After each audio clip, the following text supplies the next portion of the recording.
Hello friends, कैसे हैं आप लोग। मैं अमित कुमार नॉलेज टेक 24 के इस ऑनलाइन यूट्यूब मंच पे आप सभी दोस्तों का हार्दिक अभिनंदन करता हूं। फ्रेंड, आशा करता हूं कि आप लोग अच्छे होंगे और आप लोगों की तैयारी शानदार तरीके से चल रही होगी।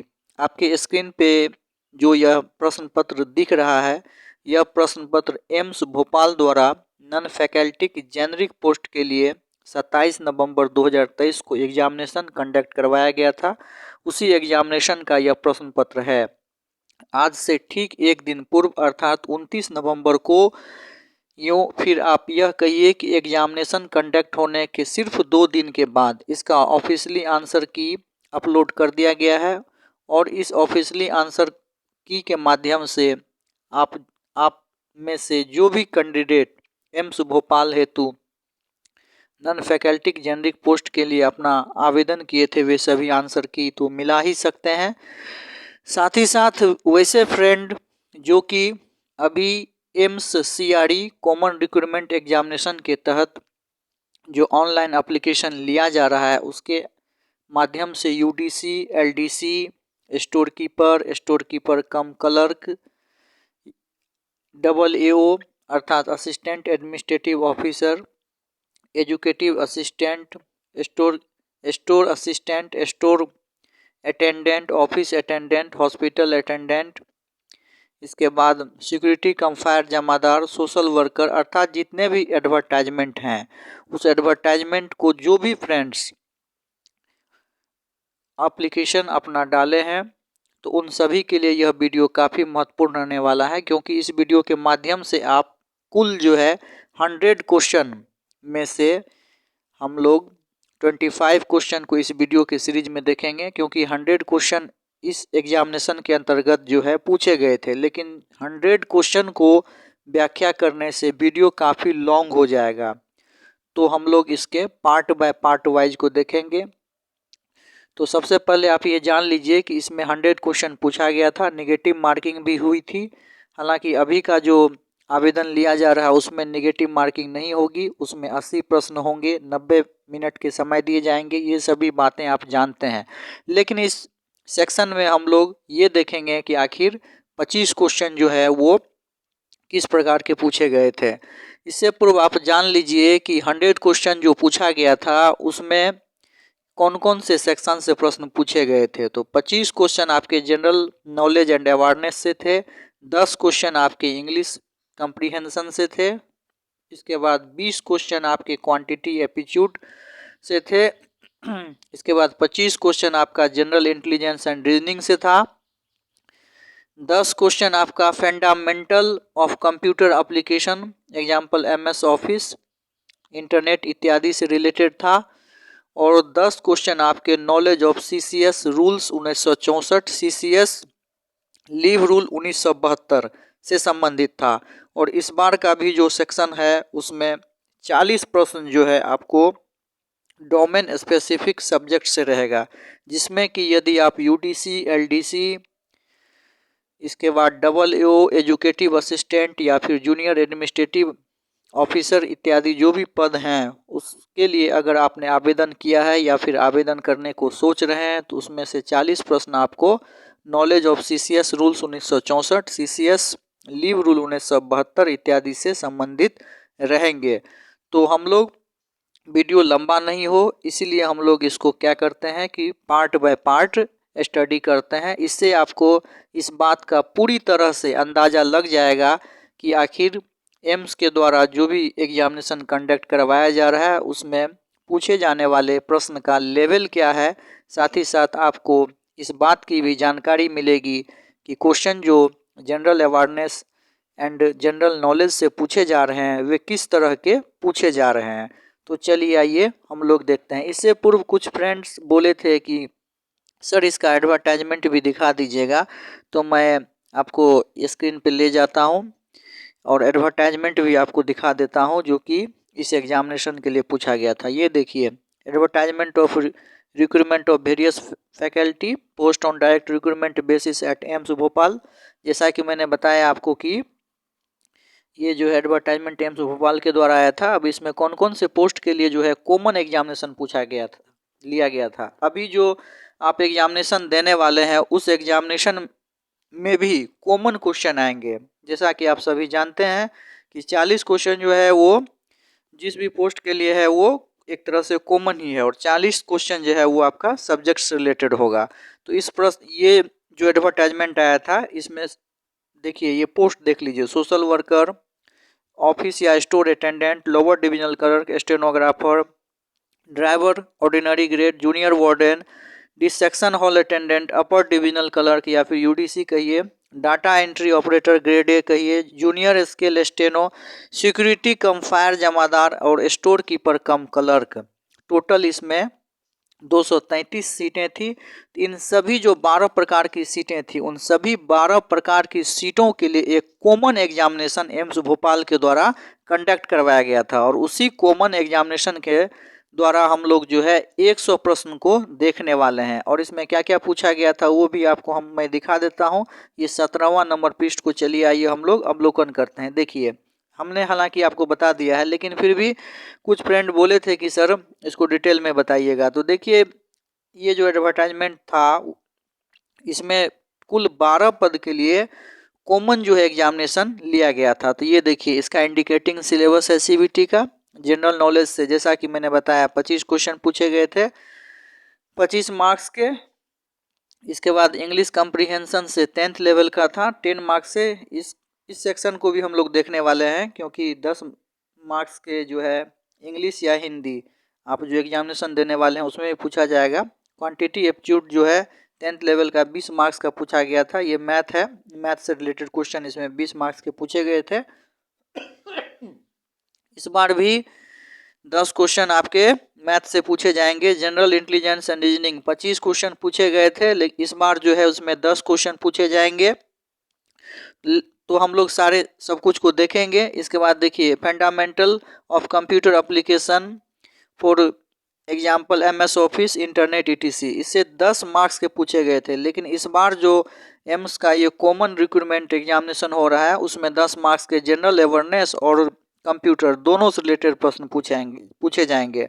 तो ये जो 10 मार्क्स का फंडामेंटल कंप्यूटर एप्लीकेशन का 10 क्वेश्चन हम लोग देखेंगे, उससे हम लोगों को बहुत सारी बातों का आइडिया मिल जाएगा। आप इस बात को समझ पाएंगे कि आखिर कंप्यूटर एप्लीकेशन से MS office, MS Excel, PowerPoint से रिलेटेड जो प्रश्न है वो किस प्रकार के आएंगे। आपको देखने से इस बात का बिल्कुल जानकारी मिल जाएगा और आप में एक नई समझ भी विकसित होगी। और ये देखिए, knowledge of CCS conduct rules 1964, CCS leave rules 1972, 10 marks के पूछे गए थे। लेकिन इस बार अभी जो एग्जामिनेशन आपका 18 दिसंबर और 20 दिसंबर को जो टेंटेटिव है उसमें कुल 40 क्वेश्चन पूछे जाएंगे। तो 10 क्वेश्चन ही हम लोग देखेंगे, लेकिन उससे क्या होगा कि हम लोग जो है एक इस तथ्य को जरूर समझ पाएंगे कि आखिर आने वाला प्रश्न जो है वो किस प्रकार का रहेगा, उसका स्तर क्या होगा। तो चलिए फिर से हम लोग देख लेते हैं कि आखिर जनरल नॉलेज और अवेयरनेस से जो प्रश्न पूछे गए थे वो किस प्रकार के प्रश्न थे। चलिए शुरू करते हैं। सबसे पहला क्वेश्चन देखिए स्क्रीन पे। अक्टूबर 2023 में जेनेवा में संयुक्त राष्ट्र और अन्य अंतर्राष्ट्रीय संगठनों में भारत के अगले राजदूत अस्थायी प्रतिनिधि के रूप में किसे नियुक्त किया गया था। तो ये अर्दिंगम बागची को जो है नियुक्त किया गया था। इसका सही आंसर अर्दिंगम बागची होगा। बागची अर्दिंगम बागची, याद रखिएगा। ये संयुक्त राष्ट्र जेनेवा का जो संगठन है उसमें जो है भारत के अगले ये अस्थायी प्रतिनिधि के रूप में आपको नियुक्त किए गए थे। नेक्स्ट क्वेश्चन देखिए, हिंदी और इंग्लिश दोनों में है। वीडियो लंबा नहीं हो इसीलिए सिर्फ एक लैंग्वेज हम लोग हिंदी को पढ़ते हैं, क्योंकि हिंदी जो है बहुत सारे कैंडिडेट का अंडरस्टैंडिंग लैंग्वेज होता है। यदि आप देखना चाहें तो आप इंग्लिश में भी इस क्वेश्चन को देख सकते हैं। अक्टूबर 2023 में शिकागो मैराथन में 2 घंटे और 35 सेकेंड का समय लेकर जीत हासिल करते हुए पुरुषों का विश्व रिकॉर्ड किसने तोड़ा। तो सही जवाब है केल्विन किप्टम ने। नेक्स्ट क्वेश्चन देखिए, क्वेश्चन नंबर आपका ये तीसरा स्क्रीन पे रहा। तीसरा क्वेश्चन देखिए ये है, अक्टूबर 2023 में इसरो ने भारत की पहली मानव युक्त अंतरिक्ष उड़ान के उद्देश्य की प्राप्ति की दिशा में एक महत्वपूर्ण कदम के रूप में निम्नलिखित में से किस कार्यक्रम की निरस्त क्षमताओं को प्रदर्शित करने के लिए अपना flight test vehicle abort mission 1 DV-D1 launch किया? तो ये गगनयान प्रोग्राम के अंतर्गत किया गया था। आप यदि करंट अफेयर्स को पढ़ते होंगे तो आप निश्चित रूप से इस प्रश्न को जानते होंगे। इसरो के द्वारा गगनयान प्रोग्राम को लॉन्च किया गया था और इसी गगनयान प्रोग्राम के अंतर्गत जो है flight test vehicle abort mission T1 D1 launch किया गया था। नेक्स्ट क्वेश्चन देखिए, इसमें नेगेटिव भी था जैसा कि मैंने आपको बताया। यदि आप एक प्रश्न को सही करते थे तो एक क्वेश्चन का आपको 1 मार्क्स मिलता था, वहीं आप यदि इसे गलती कर देते थे तो 0.25 आपका रॉन्ग हो जाता था। नेक्स्ट क्वेश्चन देखिए, क्वेश्चन नंबर ये आपका चौथा रहा। जनवरी 2023 में जनजातीय टीबी पहल के दायरे में भारत के 174 जनजातीय जिलों में टीबी के सक्रिय मामलों की खोज के लिए जनजातीय मामलों के मंत्रालय तथा स्वास्थ्य एवं परिवार कल्याण मंत्रालय के टीबी प्रभाग द्वारा निम्नलिखित में से कौन सा अभियान शुरू किया गया था? तो ये आश्वासन अभियान शुरू किया गया था। देखिए ये करंट से रिलेटेड काफ़ी जो है वाइटल क्वेश्चन था। जनवरी 2023 के आसपास में जनजातीय टीबी पहल का आयोजन करवाया गया था और इसका आयोजन जो है जनजातीय मामलों के मंत्रालय और स्वास्थ्य एवं परिवार कल्याण मंत्रालय दोनों के संयुक्त तत्वाधान में करवाया गया था और इसमें टीबी के रोकथाम, उन्मूलन, प्रचार प्रसार के बारे में विभिन्न रूप से जो है योजनाएं इसके द्वारा प्रदर्शित की गई थी। तो इसको जो है आश्वासन अभियान नाम दिया गया था। ऑप्शन को देखिए, प्रधानमंत्री आदि आदर्श ग्राम योजना, ये तो होगा नहीं, ये तो सांसद से रिलेटेड है। प्रधानमंत्री जनजातीय विकास मिशन, यह भी नहीं होगा। बंधन विकास कार्यक्रम, यह भी नहीं होगा। तो टीबी से रिलेटेड जो अभियान था वो आश्वासन अभियान था। नेक्स्ट क्वेश्चन देखिए, क्वेश्चन नंबर 5 आपके स्क्रीन पे ये रहा। क्वेश्चन कहता है, लोकसभा एवं राज्यसभा दोनों ने महिला आरक्षण विधेयक 2023 128वां संवैधानिक संशोधन विधेयक या नारी शक्ति वंदन अधिनियम पारित किया, जो लोकसभा, राज्यसभा, राज्य विधानसभा और दिल्ली विधानसभाओं में महिलाओं के लिए डॉट सीटें आरक्षित करने के लिए है। बहुत ही महत्वपूर्ण क्वेश्चन है और यह प्रश्न आपको बिल्कुल आनी चाहिए। यदि आप नहीं जानते हैं तो निश्चित रूप से उसको जान लीजिए, क्योंकि बहुत ही महत्वपूर्ण क्वेश्चन है और इससे आने वाली एग्जामिनेशन में भी परीक्षा में प्रश्न पूछे जाने की बिल्कुल संभावना है। और आपको ये जानने भी चाहिए कि देखिए हाल ही में लोकसभा और राज्यसभा के द्वारा जो है एक महिला आरक्षण विधेयक बिल लाया गया है और महिला आरक्षण विधेयक बिल जो है यह यदि कौन सा संविधान संशोधन के अंतर्गत लाया गया है पूछ दिया जाए तो 128वां होगा। याद रखिएगा, 128वां संवैधानिक संशोधन जो है वो लोकसभा एवं राज्यसभा में महिला आरक्षण से रिलेटेड है, जिसे कि नारी शक्ति बंधन अधिनियम भी नाम दिया गया है। और इसमें जो है महिलाओं के लिए 1/3 अर्थात 1/3 सीटें जो है लोकसभा, विधानसभा के साथ साथ दिल्ली विधानसभा में भी रिजर्व रखने की बात कही गई है। तो याद रखिएगा कि 1/3 जो है सीटें वो लोकसभा, राज्य विधानसभा और दिल्ली विधानसभा में भी महिलाओं के लिए आरक्षित करने के लिए नारी शक्ति बंधन अधिनियम पारित किया गया है। बहुत ही सुपर क्वेश्चन है, बहुत ही शानदार क्वेश्चन है। नेक्स्ट क्वेश्चन देखिए, क्वेश्चन नंबर 6। अक्टूबर 2023 में दिल्ली सरकार द्वारा शुरू की गई निम्नलिखित में से किस पहल ने दिल्ली में वायु प्रदूषण की लगातार समस्याओं के समाधान के लिए 15 बिंदुओं वाली एक व्यापक योजना का अनावरण किया? यह है green war room.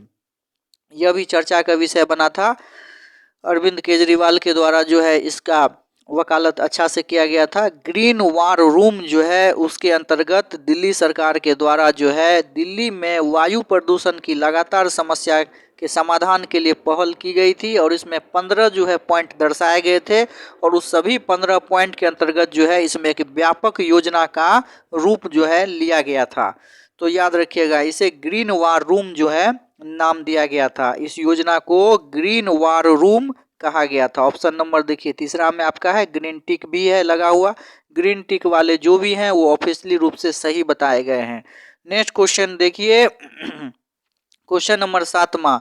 Question number 7 रहा, ACME ग्रुप ने अगस्त 2023 में देश का सबसे बड़ा एकल स्थान हरित हाइड्रोजन और व्युत्पन्न उत्पादन केंद्र स्थापित करने के लिए ओडिशा में एक अभूतपूर्व हरित हाइड्रोजन एवं हरित अमोनिया परियोजना स्थापित करने के लिए के साथ एक समझौता ज्ञापन MOU पे हस्ताक्षर किए हैं। तो ये Tata steel special economic zone limited, देखिए ACME ग्रुप जो है देश का सबसे बड़ा जो है एकल स्थान हरित हाइड्रोजन एवं व्युत्पन्न उत्पादन केंद्र से रिलेटेड जो है एक ग्रुप है। और इन्होंने क्या किया था कि अगस्त में ओडिशा में जो है हरित हाइड्रोजन और हरित अमोनिया परियोजना के लिए अपना एक प्लांट का निर्माण किया था। प्लांट बैठाने का एक विज्ञापन जो है, निर्माण नहीं कहिए, मतलब प्लांट स्थापित करने के लिए एक योजना स्थापित किया था, जिसके द्वारा एक समझौता हुआ था। और उस समझौता में जो है Tata steel special economic zone limited के द्वारा जो है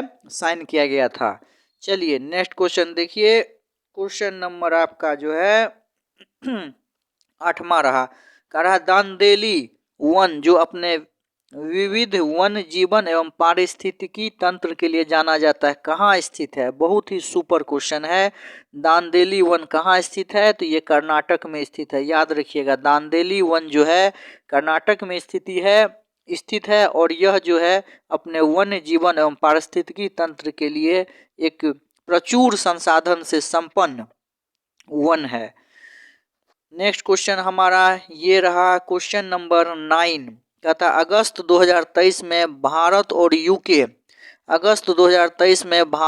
यूके के वैज्ञानिकों ने एक समूह के अंतर्गत भारत में निम्नलिखित में से किस रिजर्व में टोड की एक नई प्रजाति ब्रूफाइड्स भूपति वंश की तीसरी प्रजाति की खोज की है? तो ये डम्फा टाइगर रिजर्व है, याद रखिएगा। डम्फा टाइगर रिजर्व के द्वारा जो है अक्टूबर 2023 में भारत और यूके अर्थात यूनाइटेड किंगडम दोनों के संयुक्त वैज्ञानिकों के एक समूह के द्वारा जो है एक नई प्रजाति जिसे ब्रूफाइड्स भूपति नाम दिया गया है का खोज किया गया है। तो ये कहाँ पे है? तो डम्फा टाइगर रिजर्व में इसका जो है खोज किया गया था और वहीं पे जो है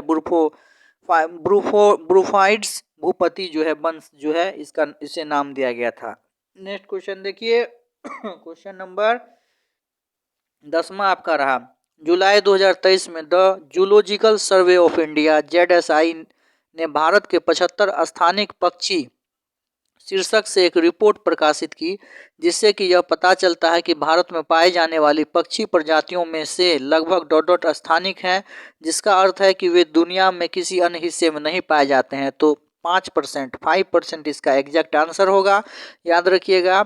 जूलॉजिकल सर्वे ऑफ इंडिया जो है जुलाई 2023 में एक अपना रिपोर्ट प्रकाशित किया था और उस रिपोर्ट में यह बताया गया था कि भारत में जितनी भी पक्षियां हैं उनमें से 5% ऐसी खास पक्षी की प्रजाति हैं जो सिर्फ भारत में ही पाई जाती है।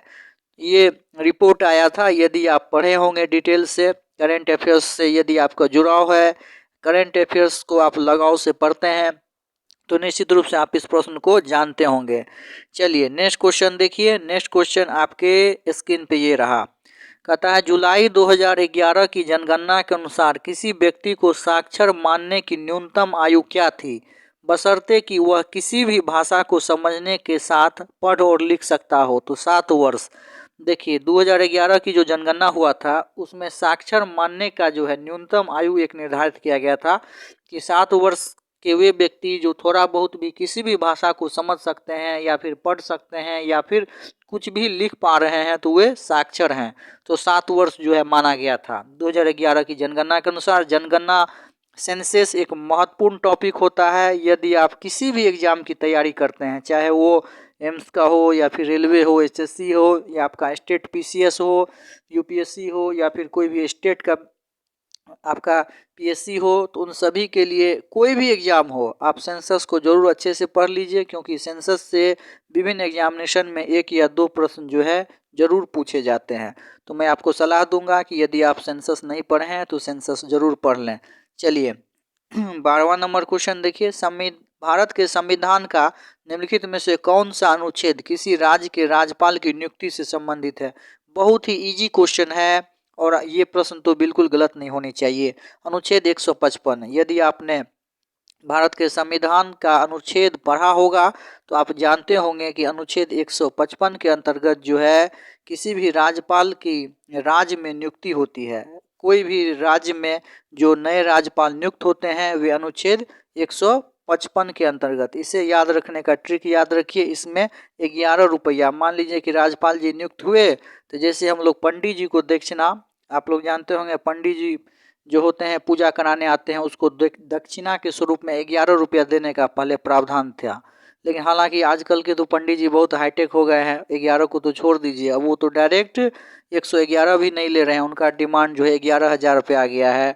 वे कम से कम जो है 11 से 11 की डिमांड करते हैं। लेकिन पहले के ज़माने में जब हम लोगों में काफ़ी पिछड़ापन था, देश में काफ़ी गरीबी थी, तब भी पूजा व्यवहार इत्यादि कराए जा रहे हैं, क्योंकि भारत कराए जाते थे, क्योंकि भारत जो है एक सनातनी देश है। पूजा प्रकांडों का यहाँ पे काफ़ी प्राचीन समय से जो है प्रचलन रहा है। तो पहले के ज़माने में याद रखना है कि राज्यपाल की तरफ ही, जान लीजिए कोई भी राज्यपाल आए तो उसको 11 रुपये जो है दिए जाते थे। तो 155 के रूप में अनुच्छेद को आप याद रख सकते हैं। यदि आपने संविधान के अनुच्छेद को नहीं याद कर रखा है तो निश्चित रूप से फ्रेंड्स याद कर लें। यह भी जीके जीएस का एक महत्वपूर्ण टॉपिक है और इससे विभिन्न परीक्षाओं में एग्जामिनेशन में पूछा जाता है। यदि आप इसे शॉर्टकट तरीके से याद करना चाहते हैं तो कमेंट सेक्शन में ज़रूर कमेंट करें। आपको जो है मैं शॉर्ट ट्रिक्स इसके लिए बताऊंगा, जिसके माध्यम से आप किसी भी संविधान का अनुच्छेद हो या संशोधन हो उसे ट्रिक के माध्यम से चुटकियों में याद रख सकते हैं। तो चलिए, किसी भी राज्य में राज्यपाल की नियुक्ति जो होगी वो अनुच्छेद 155 के अंतर्गत होती है। उम्मीद करता हूं कि आपको ये प्रश्न अब समझ में आ गए होंगे और आप इसे भूलेंगे भी नहीं। नेक्स्ट क्वेश्चन देखिए, 12वां नंबर क्वेश्चन जो है, 12वां नंबर क्वेश्चन हम लोगों ने देख लिया। 13वां नंबर क्वेश्चन देखिए, कहता है भारत के संविधान का कौन सा अनुच्छेद यह प्रावधान करता है कि प्रत्येक उच्च न्यायालय के पास अपने अधिकार क्षेत्र के अंतर्गत मौलिक अधिकारों को लागू करने के लिए या किसी अन्य उद्देश्यों के लिए रीट जारी करने की शक्ति है। तो देखिए, रीट जारी करने की शक्ति जो है वो 226 के अंतर्गत होती है। यह भी काफ़ी इजी और सुपर क्वेश्चन है, काफ़ी हिट क्वेश्चन है। विभिन्न एग्जामिनेशनों में कई बार पूछा गया है कि उच्च न्यायालय जो है अपने अधीनस्थ न्यायालयों को किस अनुच्छेद के अंतर्गत रीट जारी करता है। तो याद रखिएगा, अनुच्छेद 226 के अंतर्गत। नेक्स्ट क्वेश्चन देखिए, क्वेश्चन नंबर हमारा ये रहा 14।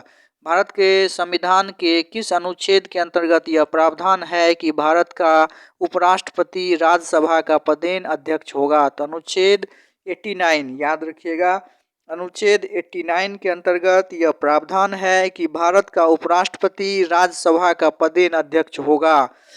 इसमें आप देख पा रहे होंगे कि अनुच्छेद से काफ़ी प्रश्न पूछे गए हैं। इंडियन कॉन्स्टिट्यूशन के आर्टिकल से कई प्रश्न आपको देखने को मिल रहा है।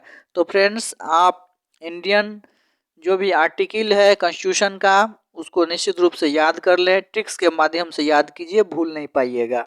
कमेंट सेक्शन में कमेंट कीजिए, नए लोग हैं तो सब्सक्राइब कीजिए और बताइए कि आपको जो है दिक्कतें आ रही हैं याद करने के लिए। मैं निश्चित रूप से एक ऐसा वीडियो आपको ला करके दूंगा जो आप चुटकियों में, मिनटों में जो है अनुच्छेद को याद रख सकते हैं और साथ ही साथ भूल तो पाएंगे ही नहीं, इतना तो मैं निश्चित रूप से आपको कर सकता हूँ।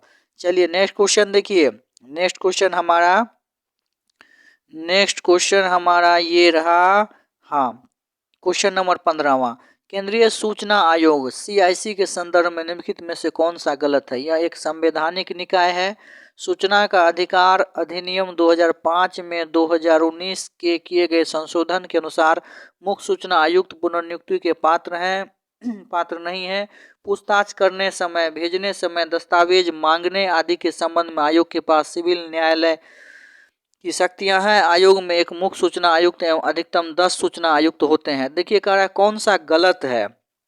तो देखिए, आयोग में एक मुख्य सूचना आयुक्त और 10 सूचना आयुक्त होता है, बिल्कुल सही है। आपका जो ये आयोग है केंद्रीय सूचना आयोग, इसमें एक ही मुख्य सूचना आयुक्त होते हैं और अधिकतम 10 जो है उनके जूनियर होते हैं। तो ये तो सही है। पूछताछ करते समय भेजने, दस्तावेज मांगने आदि के संबंध में आयोग के पास सिविल न्यायालय की शक्तियां हैं। बिल्कुल सही है। सिविल न्यायालय सिविल जुडिशियरी के अंतर्गत वे अपने पावर का उपयोग करते हैं।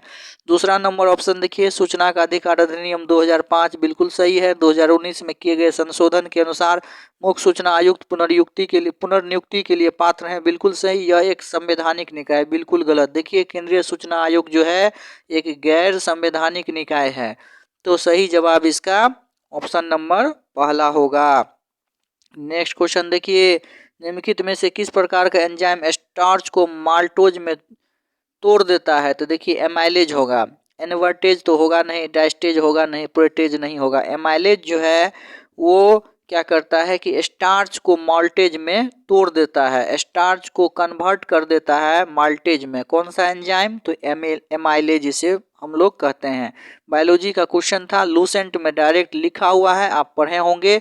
चलिए नेक्स्ट क्वेश्चन, 16वां नंबर हम लोग देख लिया। और 17वां नंबर क्वेश्चन देखिए, जंतु वर्गीकरण में निम्नलिखित में से किस उप संघ वर्ग को ट्यूनिकेटा कहा जाता है? तो देखिए, यूरेकोडेटा को जो है ट्यूनिकोटा कहा जाता है। तो जंतु संवर्ग में जो है रेप्टिलिया, वर्टिब्रेटा, सेपेलोडेट्रा ये सभी वर्ग हैं, लेकिन उसमें यूरेकोडेट्रा जो है उसे ट्यूनिकेटा भी कहा जाता है। जंतु क्लासिफिकेशन को आप देख लीजिए बायोलॉजी के सेक्शन में, लूसेंट में दिया हुआ है। नेक्स्ट क्वेश्चन देखिए, क्वेश्चन नंबर हमारा ये 18वां रहा। 18वां क्वेश्चन नंबर देखिए, कहता है डॉट डॉट वह प्रक्रिया है जिसके द्वारा पाचन के अंतिम उत्पाद आंतों के म्यूकोसा से गुजरकर रक्त या लसिका में आते हैं। यह निष्क्रिय, सक्रिय या सुगम परिवहन तंत्र के द्वारा दिया जाता है। तो सही जवाब इसका होगा अवशोषण। अवशोषण के अंतर्गत क्या होता है कि पाचन के बाद जो अंतिम उत्पाद होता है वो आंतों के म्यूकोसा से गुजर करके रक्त तक पहुंचता है। यो फिर आप कहिए कि अवशोषण के द्वारा जो है पाचन के बाद जो भी महत्वपूर्ण तत्व, वैसे जो कि शरीर के लिए मोस्ट इम्पोर्टेंट उत्पाद होते हैं, वे आंतों के माध्यम से गुजरते हैं। तो अवशोषण जो है, भोजन हमें जो एनर्जी जो बॉडी में लगता है भोजन करने के बाद, उसका कारण यही है अवशोषण। अवशोषण के बाद क्या होता है कि पाचन तक होने के पश्चात जो मोस्ट इम्पोर्टेंट एंजाइम या फिर मिनरल्स, विटामिन्स या कार्बोहाइड्रेट, प्रोटीन्स जो कि हमारे शरीर के लिए मोस्ट इम्पोर्टेंट हैं, वो पहुंच पाता है हमारे रक्त तक।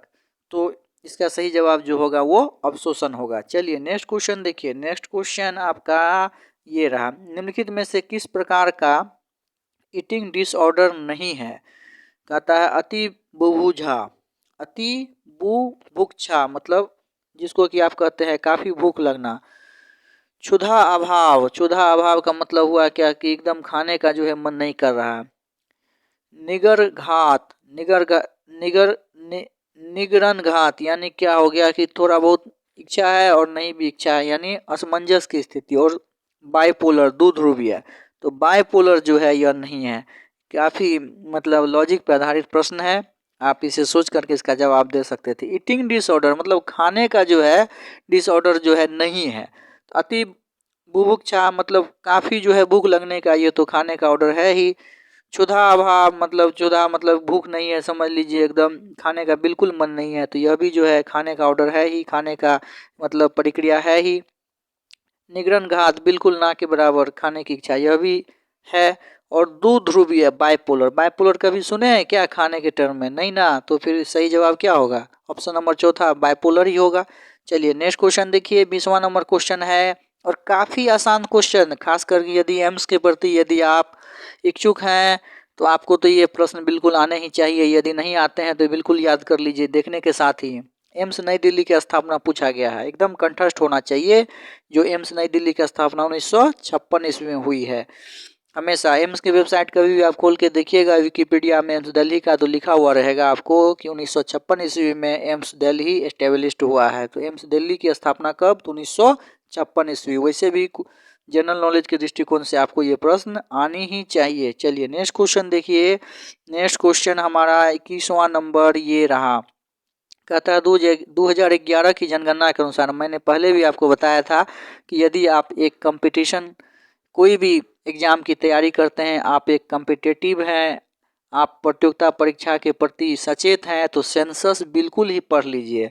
हालांकि अभी के एग्जामिनेशन में तो कम समय है, लेकिन उसी समय में से निकाल करके आप सेंसस को जरूर पढ़ लीजिए, काफ़ी महत्वपूर्ण होते हैं सेंसस। तो सेंसस से फिर यह प्रश्न पूछा गया है। इससे पूर्व भी हम लोग एक क्वेश्चन सेंसस से रिलेटेड देखे थे। तो यह प्रश्न देखिए, 2011 की जनगणना के अनुसार निम्नलिखित में से किस केंद्र शासित प्रदेश में सबसे कम साक्षरता दर जो है दर्ज की गई थी? तो दादर एवं नागर हवेली। याद रखिएगा, दादर एवं नगर हवेली में जो है सबसे कम साक्षरता दर्ज की गई। वहीं अगर सबसे अधिक साक्षरता दर की अगर बात करें तो लक्षद्वीप होगा। ट्रिक से याद रखिए, लक्षद्वीप ने अपना लक्ष्य प्राप्त कर लिया। लक्षद्वीप ने अपना लक्ष्य प्राप्त कर लिया। क्या चीज़ का लक्ष्य प्राप्त कर लिया? तो साक्षरता दर को पकड़ने का, साक्षरता दर को दर्ज करने का, पढ़ाई लिखाई में अव्वल रहने का। तो सबसे अधिक कहाँ पे साक्षरता? तो लक्षद्वीप में उसने अपना लक्ष्य प्राप्त कर लिया भाई। और सबसे कम कहाँ? तो दादर और नगर हवेली में। ये तो बस नगर ही और हवेली को ही घूमता रह गया। तो दादा के साथ जो है नगर और हवेली को घूमेगा तो क्या होगा? दादाजी जाएंगे नगर और हवेली को घुमाते रहेंगे, तो फिर साक्षरता में तो पिछड़ना है ही, लिटरेसी में तो पिछड़ेगा ही। तो अब उम्मीद करता हूँ कि आप बिल्कुल नहीं भूलेंगे। इसे इंटरेस्ट के साथ एक बार फिर से सोच लीजिए। सबसे अधिक जो है साक्षरता का लक्ष्य जो है किसने प्राप्त किया? तो लक्षद्वीप ने। और सबसे कम जो है केंद्र शासित प्रदेश जिसने की साक्षरता दर दर्ज किया तो वो दादर एवं नगर हवेली ने। दादा के साथ नगर और हवेली में घुमा फिरता था, तो जिसके कारण क्या हुआ कि साक्षरता दर जो है कम हो गया वहाँ पे। चलिए, उम्मीद करता हूँ कि आप प्रश्न को समझ गए होंगे और याद भी हो गया होगा। नेक्स्ट क्वेश्चन देखिए, क्वेश्चन नंबर हमारा ये रहा। नवंबर 2023 तक के अनुसार निम्नलिखित में से कौन सा एम्स वर्तमान में चालू नहीं है? क्योंकि आप एम्स का पेपर देख रहे हैं तो इसीलिए यह प्रश्न एम्स से रिलेटेड आपको देखने को मिल रहा है। नवंबर 2023 तक के अनुसार कौन सा एम्स वर्तमान में चालू नहीं? तो देखिए, एम्स बीबी नगर, ये औरंगाबाद ये आपको बीबी नगर बिल्कुल है, चालू है। एम्स कल्याणी वेस्ट बंगाल का बिल्कुल चालू है। एम्स मंगलागिरी आंध्र प्रदेश का बिल्कुल चालू है। और एम्स रेवाड़ी ये हरियाणा में बन रहा है, अभी बन ही पा रहा है, तो ये अभी चालू नहीं है। बीबी नगर औरंगाबाद जो है यह भी आपको चालू है। तो चलिए, उम्मीद करता हूँ कि ये भी प्रश्न आप जान गए होंगे। एम्स से रिलेटेड एग्जामिनेशन था इसलिए क्वेश्चन दे दिया। चलिए, 23वां नंबर क्वेश्चन को देखिए। 23वां नंबर क्वेश्चन है, माइक्रोसॉफ्ट वर्ड में रेफरेंसेस टैब का उपयोग कंटेंट फुटनोट की टेबल या उद्धरण की टेबल जोड़ने के लिए किया जाता है। रेफरेंसेस टैब खोलने के लिए कौन सा कीबोर्ड शॉर्टकट की है? तो ये Alt+S होगा।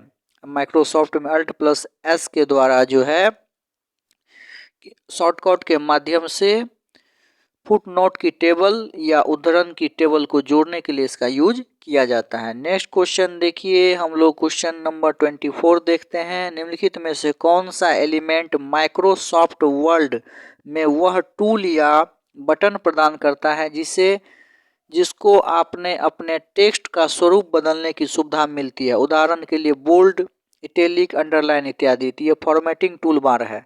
ये कंप्यूटर फंडामेंटल कंप्यूटर से रिलेटेड क्वेश्चन आप इसे कर सकते हैं, जिसे कि डाल दिया गया है 25 क्वेश्चन के समूह में। हालांकि फिर से 10 क्वेश्चन इसमें पूछा गया था जो कि fundamental computer, MS office, MS Word, MS Excel और इंटरनेट इत्यादि से संबंधित थे, लेकिन इसमें भी डाल दिया गया है। देखिए, जनरल नॉलेज और अवेयरनेस का ये सेक्शन है तो उसमें तो कुछ भी डाला जा सकता है, पूछा जा सकता है। चलिए, नेक्स्ट क्वेश्चन देखिए, और ये क्वेश्चन नंबर हम लोगों का अंतिम रहा जो कि 25वां नंबर क्वेश्चन है। निम्नलिखित में से कौन सा रूपरेखा अनेक सरकारी विभागों से अंतर संबंधित मिशन मोड परियोजनाओं के पोर्टफोलियो के माध्यम से सेवाओं की इलेक्ट्रॉनिक डिलीवरी सुगम बनाती है? तो देखिए, ई क्रांति, जी-ऑज क्लाउड, मेघराज बिल्कुल नहीं, ई साइन बिल्कुल नहीं, गवर्नमेंट ई मार्केट प्लेस बिल्कुल नहीं। तो ये क्या होगा? ई क्रांति होगा। आप पढ़े होंगे न्यूज़पेपर में कि ई क्रांति के द्वारा जो है विभिन्न सरकारी विभागों में अंतर संबंधित मिशन मोड में परियोजनाओं को पोर्टफोलियो के माध्यम से जो है इलेक्ट्रॉनिक डिलीवरी के अंतर्गत जो है सुगम बनाने के लिए ई क्रांति की शुरुआत की गई है। तो चलिए 25 प्रश्न को हम लोगों ने देखा। अब नेक्स्ट इंग्लिश कम्प्रीहेंशन के प्रश्न हैं। इंग्लिश कम्प्रीहेंशन से 10 क्वेश्चन पूछे गए थे। जैसा कि मैंने आपको पूर्व में बताया कि इस एग्जामिनेशन में 100 क्वेश्चन पूछे गए थे, तो सभी 100 क्वेश्चन को हम लोग देखेंगे। लेकिन अभी फिलहाल हम लोगों ने 25 क्वेश्चन को देखा जो कि जनरल इंटेलिजेंस और अवेयरनेस से संबंधित थे। नेक्स्ट वीडियो के सेक्शन में हम लोग इंग्लिश से भी रिलेटेड क्वेश्चन देखेंगे, क्योंकि यदि आप एमसीआरई का एग्जामिनेशन देने वाले हैं तो इंग्लिश कम्प्रीहेंशन के स्तर को भी समझना, आखिर प्रश्न कहां से पूछे जा रहे हैं, किस प्रकार के प्रश्न जो है एग्जामिनेशन सेट कर रहे हैं, इन सभी तथ्यों को देखना काफ़ी ज़रूरी होगा यदि आप सफलता को पाना चाहते हैं। तो फ्रेंड्स, उम्मीद करते हैं कि यह वीडियो का सेक्शन से आप कुछ ना कुछ जरूर सीखे होंगे। मिलेंगे नेक्स्ट वीडियो के सेक्शन में, तब तक के लिए धन्यवाद। जय हिंद, जय भारत। आपका दिन शुभ हो।